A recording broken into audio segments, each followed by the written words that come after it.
Mga par, flex ko nga lang pala itong dinadaanan ko pag umuwi ako ng Cagayan Valley mga par, o kaya sa Isabela mga par. Ayun mga par, yung truck pababa na yan mga par.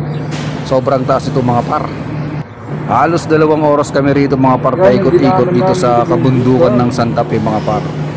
Yan, ganyan itsura niyan mga par, oh. Dahil isang pagkakamali mo lang talaga mga par, talagang malalaglag ka naman sa bagin yan mga par. Kaya sobrang ingat ko rito pag nagkita ako dumadaan mga par. At ayun nga mga par, may nakabisikleta pa, oh. Mukhang pauwi pa ata ng Maynila yun. Medyo pangit na nga lang yung daan dito mga par, oh. Pababa. Sobrang ano to mga par, no? Sobrang tatarik ng mga bundok.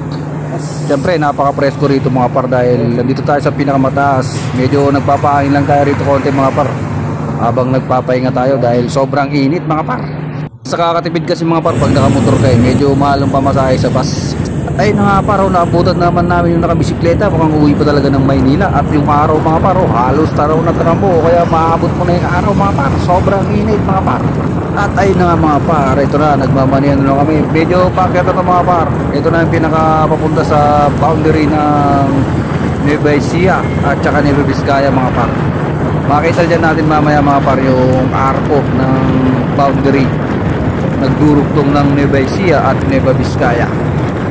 At palapit na nga rin tayo sa may Dalton Pass Shrine mga par. Ito na yung mga par, makikita natin mamaya yung Dalton Pass Shrine. Napakarami ring biyero dito mga par, mga nagbumotor pag umuwi ng mga Cagayan Valley o kaya Tugigaraw. Ayan mga par, yan yung Dalton Pass Shrine mga par. At ito na mga par, makikita na natin yung pinaka-boundary yan mga par, yung arco. At ito naman mga par ay puro pababa na ito mga par hanggang sa San Jose City. Napakahaba rin nito mga par, halos 2 oras mahigit mga par na paikot-ikot ang daan mga par.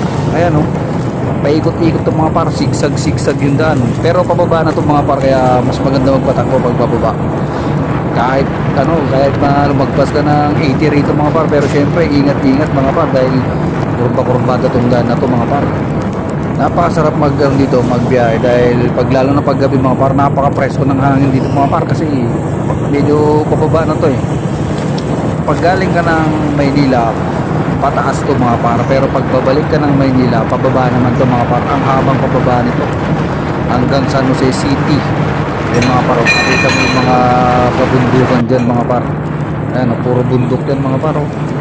Pero ngayon medyo tirik ang araw kaya sobrang init. Sa gabi dito mga par, napakadilim mga par. Kaya pag dumaan ka rito, kailangan naka mini driving light ka mga par, para maliwanag ang yung daanan. Dito lang ang banda yung medyo nakakatakot mga par kasi mahabang kabundukan to mga par